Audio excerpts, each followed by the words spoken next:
पाकिस्तान के 35 एक्शंस अपनी जगह पर, कि आपने 35 एक्शंस परफॉर्म कर दिए हैं, वो सब अपनी जगह पर, लेकिन ये एक एक्शन अपनी जगह पर जो हाफिज सईद साहब को 31 साल की सजा सुनाने वाला है, ये सारे एक्शंस के ऊपर भारी है। अस्सलाम वालेकुम मेरे सादा से पाकिस्तानियों, मेरा नाम रेहान तारिक है और आप मेरा यूट्यूब चैनल देख रहे हैं। आज जिस वक्त मैं आपसे बात कर रहा हूँ, जिस वक्त हम ये वीडियो रिकॉर्ड कर रहे हैं, तो उस वक्त ये खबर सामने आ रही है कि पाकिस्तान FATF यानी फाइनेंशियल एक्शन टास्क फोर्स की ग्रे लिस्ट से बाहर आ गया है। मीडिया में ये खबरें आई जिसके बाद वज़ीर ममलिकत बराए ख़ारजा उमूर हिना रब्बानी खर साहिबा ने अपने ट्वीट के ज़रिए से बताया कि अभी ये स्पेकुलेशंस हैं, क्योंकि इजलास जारी है बर्लिन में। आज रात तक ये खबर सामने आ जाएगी कि पाकिस्तान FATF की ग्रे लिस्ट से बाहर आया है या नहीं आया है। अगर ये खबर आ भी जाती है कि Pakistan is out from the grey list, तो उसके बाद भी FATF अपना एक डेलीगेशन पाकिस्तान भिजवाएगा जो फिजिकली यहाँ पर आके मॉनिटर करेगा कि जो पाकिस्तान क्लेम कर रहा है, जिन नकात पर अमल दरामद की बात हो रही है, क्या इन रियलिटी को रियलिटी चेक उसका लेने की कोशिश करेंगे कि ऐसा हुआ भी है या नहीं। और फिर अक्टूबर के अंदर इसी साल रवां बरस ये कंफर्म हो जाएगा कि Pakistan is out from the grey list.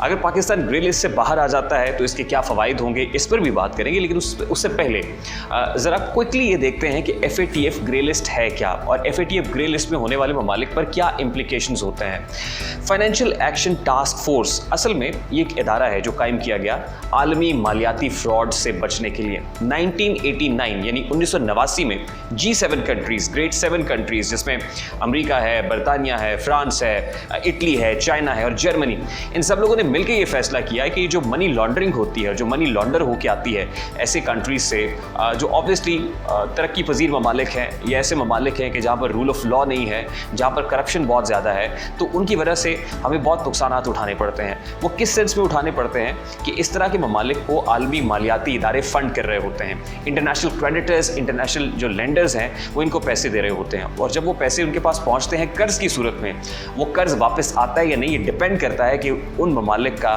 Source of earning क्या है, वहाँ पर क्या वो डिसिप्लिन है, क्या वहाँ पे करप्शन हो रही है या नहीं हो रही, क्या उनके यहाँ को फिस्कल डिसिप्लिन मौजूद है या नहीं। तो खैर, आलमी मालियाती फ्रॉड्स को रोकने के लिए 1989 में G7 कंट्रीज़ ने यह फैसला किया कि हम एक इदारा बनाएंगे, जिस इदारे को फाइनेंशियल एक्शन टास्क फोर्स का नाम दिया गया। उसके बाद फाइनेंशियल एक्शन टास्क फोर्स, जिसका बुनियादी प्राइमरी एजेंडा ये था कि मनी लॉन्ड्रिंग के अगेंस्ट कोई एक्शन लेना है, यानी जो एंटी मनी लॉन्ड्रिंग कैंपेन है वो हमें करनी है।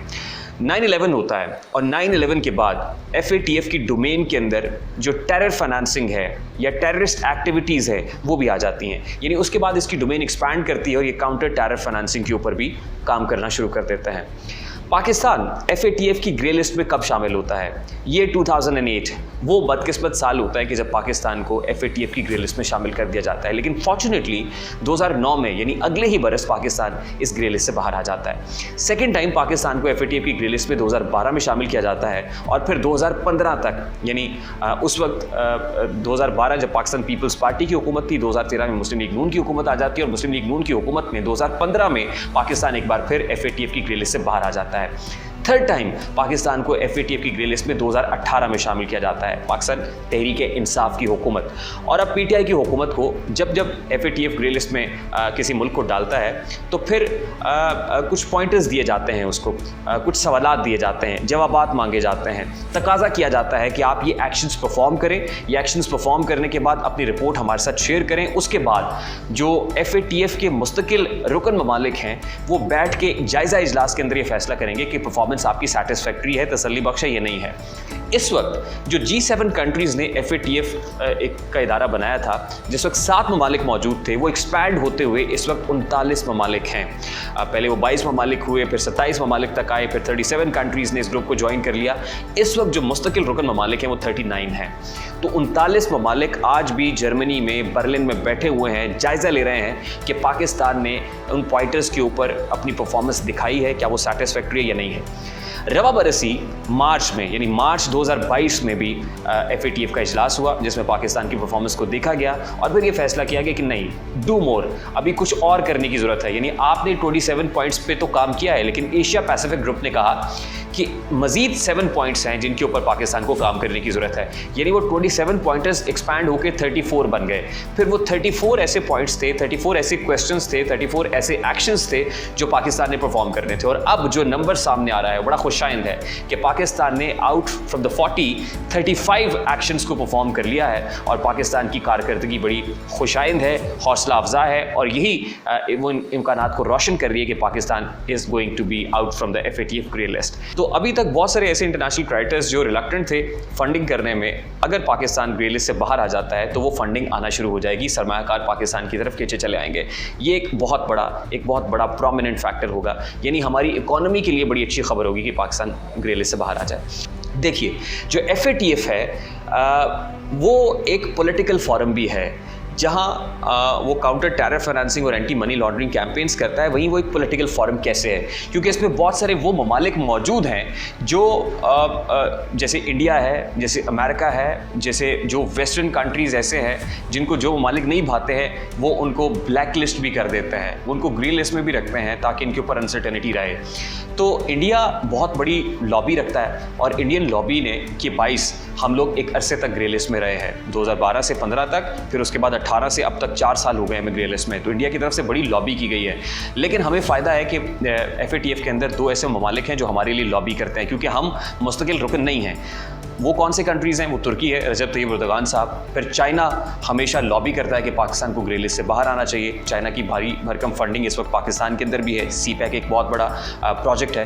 तो ये वो कंट्रीज़ हैं जो हमारे लिए भी काम कर रहे होते हैं। अच्छा, अब मैं आपको बताता हूँ कि असल क्या चीज़ है जो इस बार पाकिस्तान को ग्रे लिस्ट से बाहर निकालने में कारगर साबित हुई है, जिसकी तरफ शायद बहुत सारे लोग हवाला जिसका नहीं दे रहे हैं, इशारा नहीं कर रहे हैं।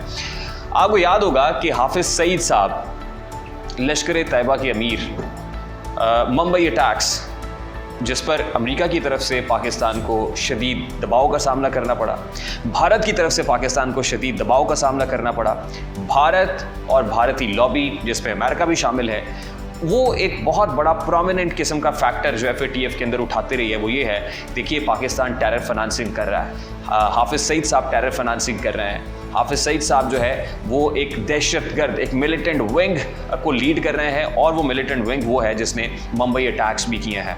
उसके बाद हाफिज़ सईद साहब 2019 के अंदर उन्हें गिरफ़्तार किया जाता है, 15 साल की सेंटेंस उन्हें सुनाई जाती है कि 15 साल की कैद काटेंगे। उसके बाद अभी रिसेंटली एक बहुत बड़ी डेवलपमेंट हुई है कि पाकिस्तानी कोर्ट्स ने हाफिज़ सईद साहब को 31 साल की कैद सुना दी है। ये वो खबर है, ये वो एक्शन है और इस एक्शन का तकाजा बड़ी देर से किया जा रहा था जो हो चुका है। और ये is one of the big factors behind Pakistan is going to be out from the grey list and will be falling in the white list। ये एक बहुत बड़ा फैक्टर है कि पाकिस्तान आज ग्रे लिस्ट से बाहर निकल जाएगा और वाइट लिस्ट के अंदर आ जाएगा। तो आई होप कि आज जब पाकिस्तान ग्रे लिस्ट से बाहर आएगा तो उसमें बहुत सारे लोग जब अपनी पॉलिटिकल इंटरेस्ट की बात कर रहे होंगे, क्रेडिट लेने की बात कर रहे होंगे, तो वहीं पर आप इस फैक्टर को भी नज़रअंदाज नहीं करेंगे। मिलकर दुआ करते हैं कि आज बर्लिन में होने वाले इजलास से जो भी पोस्ट उनका जो प्रेशर आए उसके अंदर पाकिस्तान की ग्रे लिस्ट से निकलने की खबर भी सामने हो और यही मुल्की मफाद के अंदर है। अगर ऐसा होगा तो यकीनन न सिर्फ पाकिस्तान के लिए बहुत बेहतर होगा बल्कि पाकिस्तानियों के लिए भी बेहतर होगा। तो इसी दुआ के साथ, इसी होप के साथ, इसी विश के साथ मुझे रेहान तारिक को इजाज़त दीजिए। अपना बहुत सारा ख्याल रखिएगा। अल्लाह हाफ़िज़।